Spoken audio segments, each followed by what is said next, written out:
So guys, நேற்றைய தினம் நாம் தமிழர் கட்சியுடைய ஒருங்கிணைப்பாளர் சீமான் அவர்கள் தமிழ்நாட்டின் முதலமைச்சர் அவர்களை நேரில் சந்தித்து ஆறுதல் சொல்லியிருக்காரு. ஸோ எதற்கான அந்த ஆறுதல் அப்படிங்கிறது தமிழ்நாட்டு மக்களுக்கு எல்லாருக்குமே தெரியும். ஸோ அவருடைய அண்ணன் முத்து அவர்கள் இறந்து விட்டார். ஸோ அந்த ஒரு காரணத்துக்காக நம்மளுடைய சீமான் அவர்களுக்கு ரொம்ப துக்கம் தாங்க முடியாமல் ஏதோ அவர் என்னமோ இளமையில் இறந்தது போல் அண்ணன் போயிட்டு என்ன பண்ணியிருக்காப்புல, ஆறுதல் சொல்லிட்டு வந்திருக்காப்புல. ஸோ ஆறுதல் சொல்ல வேண்டிய ஒரு நல்லது விஷயந்தான், ஓகேங்களா. ஸோ எதிரியாக இருந்தாலும் ஆறுதல் சொல்லணும். ஸோ அவங்க துக்கத்தில் இருக்கும்போது அவங்களுக்கு ஆறுதல் சொல்ல வேண்டியது ஒரு தமிழருடைய மாண்பு. ஸோ அதை நம்ம எந்த விதத்துலையுமே குறைத்து மதிப்பிடக்கூடாது, ஓகேவா. ஸோ இது ஒரு நல்ல செயல். ஆனால் சீமான் செய்வதான் கெட்ட செயல் அப்படின்னு நம்ம சொல்கிறோம்.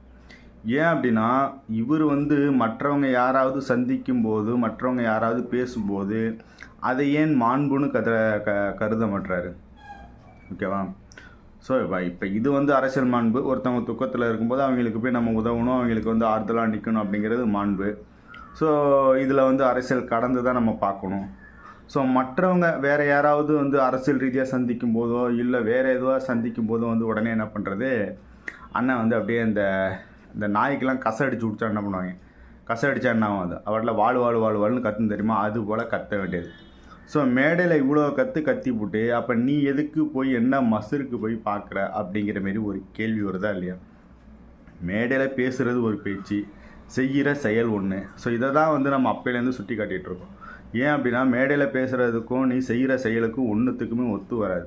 ஸோ அப்படியே ஆறுதல் சொல்கிற மாரி தான் நீ என்ன பண்ணியிருக்கோம், நேராக முத்து வீட்டுக்கு போயிட்டு அவங்களோட பையனுக்கு, அவங்க வீட்டில் உள்ளவங்களுக்கு நீ ஆறுதல் சொல்லியிருக்கணும். ஸோ இவர் யார், இவர் தமிழ்நாட்டோட முதலமைச்சர், அவங்களுடைய அண்ணனை தம்பியே தெரில. ஸோ ஏதோ ஒன்று. ஸோ அவங்கள விட அவங்க குடும்பத்தில் உள்ள யார், அவங்க பையன் தான் ரொம்ப வருத்தத்தில் இருப்பார். அப்படி உள்ள நல்ல உள்ளவங்க இருந்தால் நீ என்ன பண்ணியிருக்கணும், அங்கே போய் ஆறுதல் சொல்லணும். அதுவும் கிடையாது. ஸோ இந்த பப்ளிசிட்டி பைத்தியம்னு சொல்கிறாங்களே, அந்த வேலையை தான் நம்ம சீமான் அவர்கள் செய்து கொண்டிருக்கார்.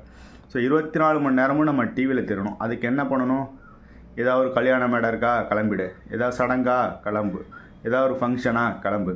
ஆனால் காசு உள்ள பார்ட்டியாக இருக்கணும், அந்த இடத்துல 10-15 கேமரா இருக்கணும். அந்தமாரி இடத்துக்கு தான் சீமான் அவர்கள் போவார். காசு இல்லாத பார்ட்டிக்கெலாம் சீமான் அவர்கள் போகவே மாட்டார். அப்படி யாராவது கூப்பிட்டாங்கன்னா, நான் என்ன ஐயரா உங்ககிட்ட கல்யாணத்துக்கு வர்றதுக்கு அப்படின்னு சொல்லி கட்சிக்காரங்கள்ட்ட கேட்ட ஆள் தான் அவர்.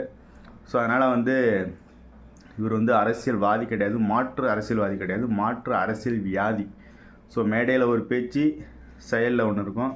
ஸோ அதனால் இதை மக்கள் புரிஞ்சுக்கணும். ஏன் அப்படின்னா, இவரை நம்ம கண்டுக்காமல் விட்டோம் அப்படின்னா, இந்த சக்தி வளர்ந்துச்சு அப்படின்னா தமிழ்நாட்டுக்கு மிகப்பெரிய கேடு.